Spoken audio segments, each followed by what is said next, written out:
Welcome to my channel. మా కాకినాడ కిచెన్లో ఈరోజు మేము పచ్చెనపప్పు, క్యాబేజీ పువ్వు కర్రీ చేసుకుంటున్నామండి. ఉల్లిపాయలండి, పచ్చిమిరపకాయలండి, కొత్తిమీర అండి, క్యాబేజీ పుట్టండి, శనగపప్పు అండి. ఇది క్యాబేజీ కోసుకొని ఆ తర్వాత మళ్ళీ పెడతానండి. మళ్ళీ బాయిల్ అయితే చెయ్యాలి. శనగపప్పు కూడా ఉడకబెట్టాలండి. ఇప్పుడు అందకల్లా పచ్చి మీకు ఎలాగ ఏ విధంగా వండుకోవాలన్న విధానం తెలుస్తుందని చూపిస్తున్నానండి. అవి రెండు బాయిల్ అవ్వాలండి. బాయిల్ అయిన తర్వాత అప్పుడు మళ్ళీ పెడతానండి మీకు. అవి చూడండి, అందులో తాలింపులు అండి. ఎల్లుల్లిపాయ, ఎండుమిరగాయ, కరివేపాకు, జీలకర్ర, ఆవాలు, మినపప్పు అండి.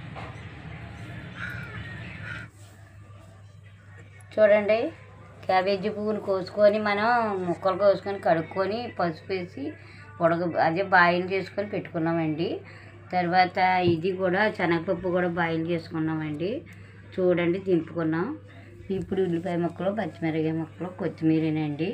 ఇప్పుడు ఆయిల్ మరిగిందండి. ఉల్లిపాయ ముక్కలు వేస్తున్నాము, పచ్చిమిరపకాయ ముక్కలు,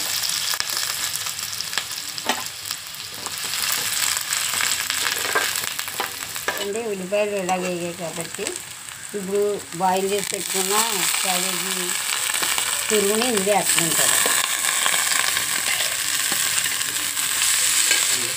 అంటే బాగా మగ్గియాలంటే ఉప్పు వేసుకోవాలి. ఉప్పు వేసాం కదండి, ఇలాగ బాగా మగ్గింది కదండి. ఇందులోని ఇప్పుడు కొత్తిమీర వేస్తున్నానండి.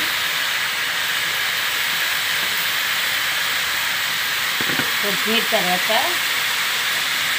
అల్లం వెల్లుల్లి పేస్ట్ అండి. కొంచెం అల్లం వెల్లుల్లి పేస్ట్ వేసాం కదండి. ఇప్పుడు తగినంత కారం కూడా వేస్తున్నానండి.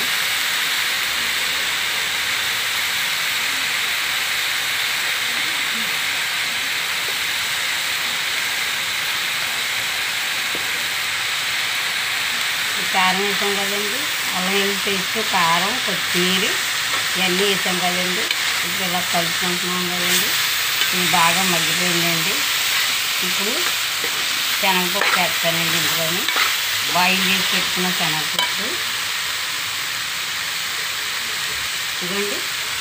బాయిల్ చేసి పెట్టుకున్న శనగపప్పు కూడా వేస్తున్నానండి. ఇందులో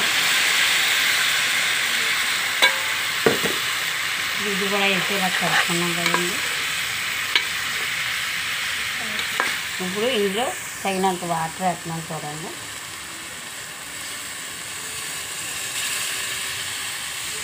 ఇవి ఉడకాలండి. బాగా ఉడికిన తర్వాత చెప్తానండి. క్యాబేజీ పువ్వులోని మంచి పొటాషియం ఉంటుందండి.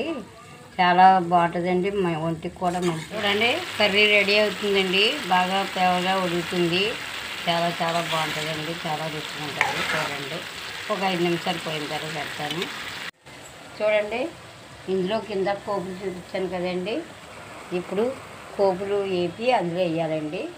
చూడండి, ఫస్ట్ ఎల్లుల్లిపాయలు వేస్తున్నాను.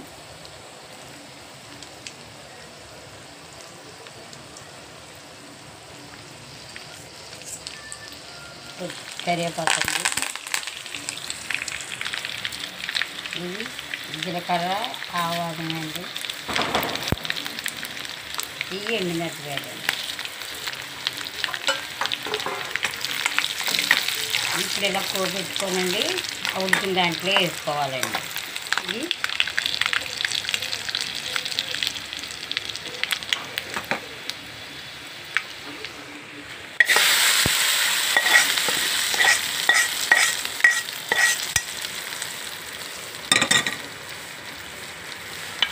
చూడండి, మంచి స్మెల్లో ఫ్లేవర్ అదిందండి. ఇప్పుడు ఇలాగ వండుకుంటే బాగుంటుందండి.